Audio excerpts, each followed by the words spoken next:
الحمدللہ وحدہ والصلاة والسلام علی من لا نبی بعدہ۔ سامعین السلام علیکم ورحمۃ اللہ وبرکاتہ۔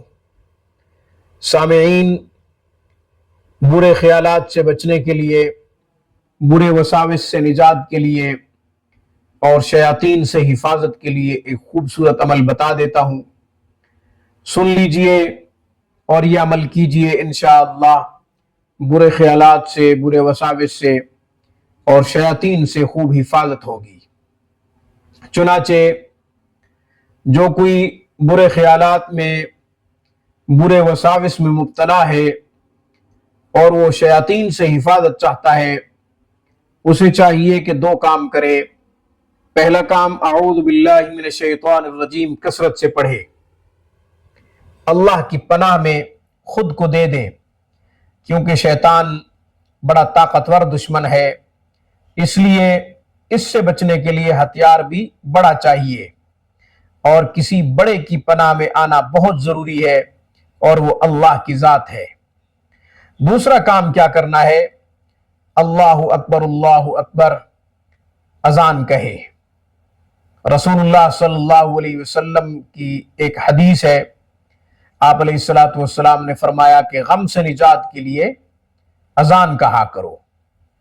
تجربہ یہ ہے کہ بارش زیادہ ہو رہی ہو، بجائے رحمت کی زحمت بن گئی ہو، یا آندھی زیادہ ہو، یا کوئی بھی مشکل ہو، اذان دی جائے، کثرت سے دی جائے تو آندھی رک جاتی ہے، تیز بارش رک جاتی ہے، کوئی بھی مشکل ہو تو وہ دور ہو جاتی ہے، کوئی بھی پریشانی ہو تو اللہ تعالیٰ اس پریشانی کو دور فرما دیتے ہیں۔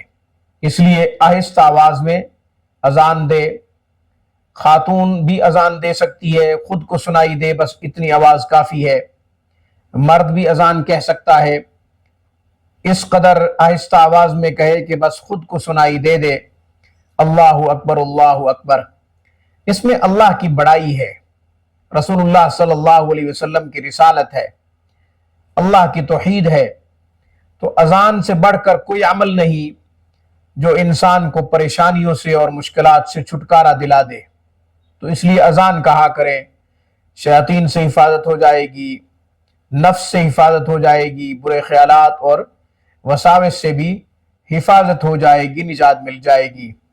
اللہ ہم سب کو شیطان اور اس کے جو وار ہیں ان سے محفوظ رکھے، ہمارا ایمان سلامت رہے، آمین۔